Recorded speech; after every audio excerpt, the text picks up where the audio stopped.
Bonjour à toutes et à tous, bienvenue sur ma chaîne Jeune Moins Jeune. J'espère que vous allez bien, du mieux que vous pouvez. Qu'est-ce que je voulais dire? Oui, je vais... Chose promise, chose due, donc j'ai fait un texte là rapidement sur l'humour. Qu'est-ce que j'en pense? Qu'est-ce que c'est pour moi l'humour? Donc, en fait, c'est un sujet très très très vaste, donc c'est pas exhaustif ce que j'ai écrit, mais c'est un texte, on va dire, qui m'est venu comme ça, donc dans la pensée, donc je vais le mettre quand même sur mon concept à partir de mon concept. Des découvertes et des plagiats. Qu'est-ce que je voulais dire? Oui, j'ai fait d'autres dessins vite fait là. Ceux-là, je les avais déjà, ceux-là. Je vous présente vite fait mes dessins. Ceux-là, je les avais déjà, mais je les ai coloriés. Ceux-là, je les ai fait hier. Donc voilà. Ça, c'est un dessin imaginatif, ça.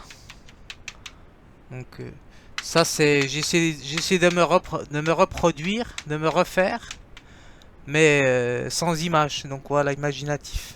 J'ai pas fini d'ailleurs. Donc, qu'est-ce que je voulais vous dire? Oui, l'humour, ben, c'est un sujet très complexe. Donc, je vais tenter de l'aborder, mais juste qu'avec ce que j'ai écrit, mais c'est pas complet. Mais voilà quoi, le temps est compté.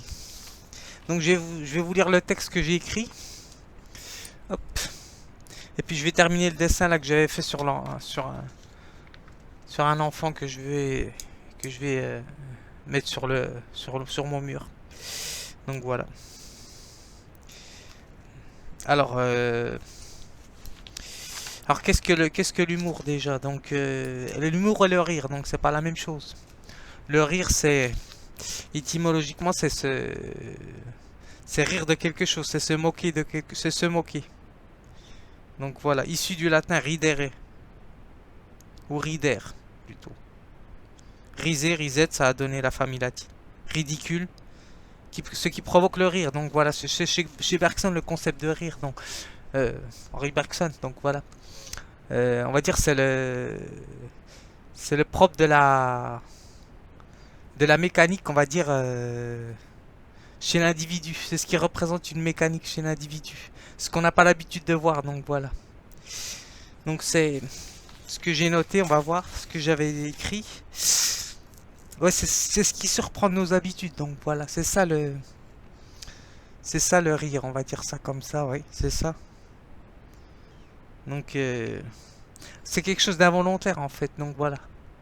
C'est physiologique, donc on peut pas s'empêcher de ne pas rire.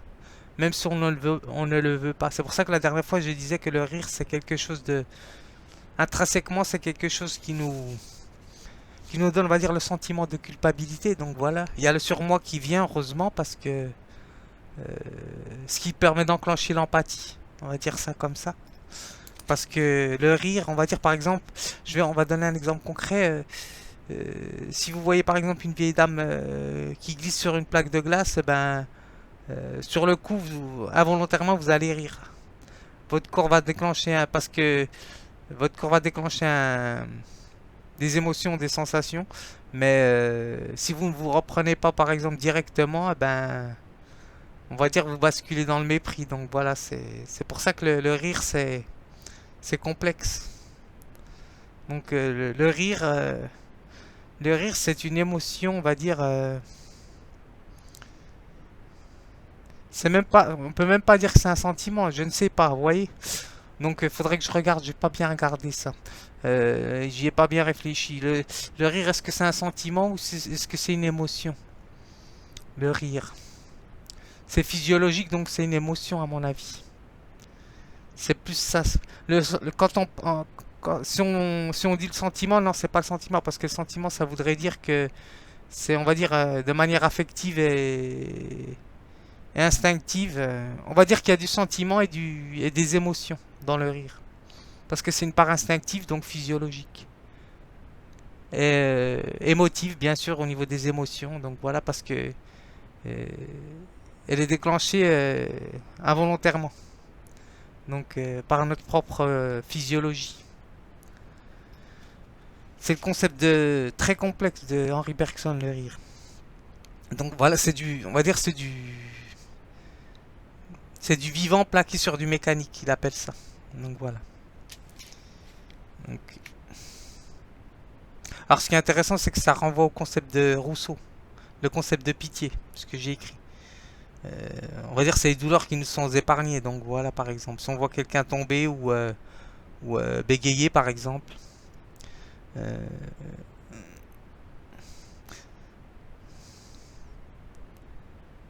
on va dire ce qui n'est pas de l'ordre de notre culture, de nos habitudes, eh ben ça nous renvoie au rire. On va dire ça comme ça. D'où, selon les ouvertures d'esprit, les esprits étriqués, par exemple. Moins ouverts d'esprit. Parce qu'en fait, il suffit pas de voyager pour être ouvert d'esprit. C'est ça que je voulais dire. Et Deleuze, il nous le fait comprendre. Il suffit pas d'être ouvert d'esprit. On peut avoir quelqu'un qui n'a pas voyagé, par exemple, et qui a lu, et qui est ouvert d'esprit, et quelqu'un qui a voyagé, qui n'est pas ouvert d'esprit. Ça ne veut rien dire, le voyage. Ça peut ouvrir des horizons. C'est tout, le voyage. Ça ne veut pas dire que vous allez être ouvert d'esprit parce que vous allez voyager. Vous allez faire les quatre coins ou le tour du monde. Par exemple. Alors, c'est se réjouir de ce qui nous est épargné, la pitié, au concept de Rousseau. Donc, ce qui permet de mettre en place le sentiment de culpabilité au niveau inconscient. Donc, c'est le surmoi qui arrive. Alors, je vais vous lire mon texte rapidement, ce que j'ai écrit. Qu'est-ce que je pense de l'artiste humoriste? Parce que c'est très complexe. Alors, pour moi, un artiste qui se lance dans l'humour, c'est pour dépasser ses blessures, à mon avis, les artistes là. Ou des rejets qu'ils ont subis peut-être à l'école aussi, des humiliations, de la timidité aussi par exemple, ou d'autres complexes au niveau du corps. C'est pour ça qu'il faut jamais railler quelqu'un ou se moquer de quelqu'un au niveau du corps, c'est important. Donc, alors un bon humoriste pour moi, entre parenthèses, j'y mets artiste, c'est selon ma perception individuelle, j'ai mis. Hein. Alors là, c'est quelqu'un qui sait relever les indices, les traits de caractère chez l'autre, sa culture, son histoire, en sachant mettre en avant le domaine du sensible. Tout cela avec parcimonie. Et pour cela, être un bon humoriste, c'est s'intéresser à connaître toutes les cultures. Donc voilà, pour être capable de rester en équilibre. Donc il faut être très cultivé pour faire de l'humour en fait. Pour être vraiment un grand artiste au niveau de l'humour quoi. Donc pour moi c'est ça les artistes humoristes. Alors alors le but de l'humour. Pour moi le but de l'humour est d'apporter du plaisir pour se délasser. Alors les idées découvertes apportent de l'humour à leur conversation contrairement aux idées plagiat qui elles font de l'humour. C'est-à-dire exploitent des sujets dramatiques avec froideur et cynisme.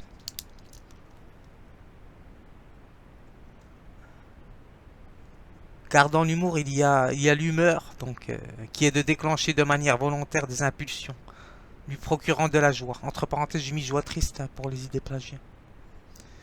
Alors l'artiste humoriste, bon, j'ai mis, est un art de l'ambiguïté. C'est ça qui me dérange dans l'humour, dans lequel l'artiste va forcer les traits de ses personnages, qu'il incarne par exemple, communiquer des sentiments excessifs. Et si l'artiste ne maîtrise pas son art, ben, il s'adonne à la transgression destructrice. Alors car l'humour peut valoriser, humilier, rabaisser un individu.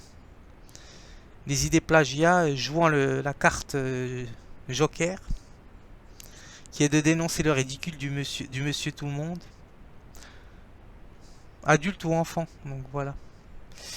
Euh, en passant par des idées reçues propres à sa culture personnelle, qui est de pointer du doigt la représentation des autres cultures comme barbares, sauvages, sans être capable d'apporter des nuances, éléments essentiels remettant en question les déviances qu'il existe dans chaque culture.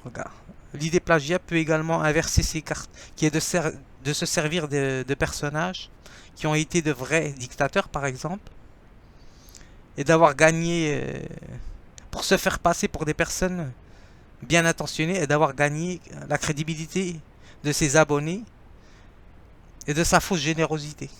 Voilà, c'est le texte qui m'a que je vais que je vais vous que je vais réécrire sur l'ordinateur. Donc voilà. Pour moi, c'est ça le quelqu'un de qui joue sur l'humour parce qu'il y a l'humour passif et l'humour actif. L'humour passif, on va dire une sens Spinoziste, c'est l'humour passif, c'est quelqu'un, ben, c'est de l'idée plagiat. L'idée plagiat, c'est quelqu'un qui va se mettre à faire de l'humour, mais pour non pour construire quelque chose, mais plutôt pour rabaisser, humilier la personne. Donc voilà. On va dire pour se sentir plus intelligent, même si l'intelligence, c'est la capacité à faire des liens, donc tout le monde est intelligent à sa manière. Donc pour moi, c'est ça l'humour passif. Et l'humour actif, c'est. Alors, je fais partie de ceux-là, en tout cas, les idées découvertes. L'amour actif, j'allais dire, ben, c'est un beau lapsus. L'humour passif, c'est les idées plagiat. L'humour actif, c'est les idées découvertes. Par exemple, l'humour actif, c'est de jouer des personnages, par exemple, ou bien d'apporter une pointe d'humour, tout en prenant en globalité l'histoire de chacun. C'est-à-dire de mettre en place l'empathie et la sensibilité. Donc voilà. Donc le déconfinement arrive bien dans pas longtemps. Donc j'espère que vous vous préparez pour ceux qui vont reprendre l'école, hein, les enfants, ou pas. Donc je n'ai pas mon... je ne vais pas donner mon avis, mais bon, je pense que vous connaissez mon avis là-dessus. Pour ceux qui m'ont le cerné le mieux.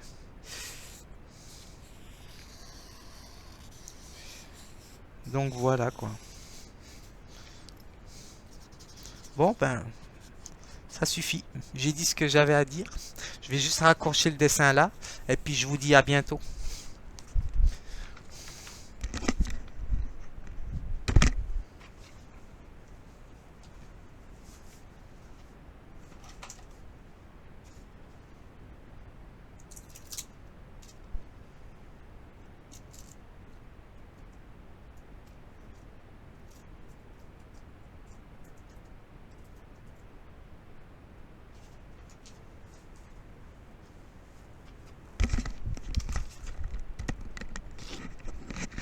Mes feutres ne fonctionnent même plus. Donc j'attends que ça ouvre les magasins et puis ça sera bon. C'est un enfant que j'avais fait. Hop. J'ai pas pu le colorier correctement, mais bon, c'est pas grave.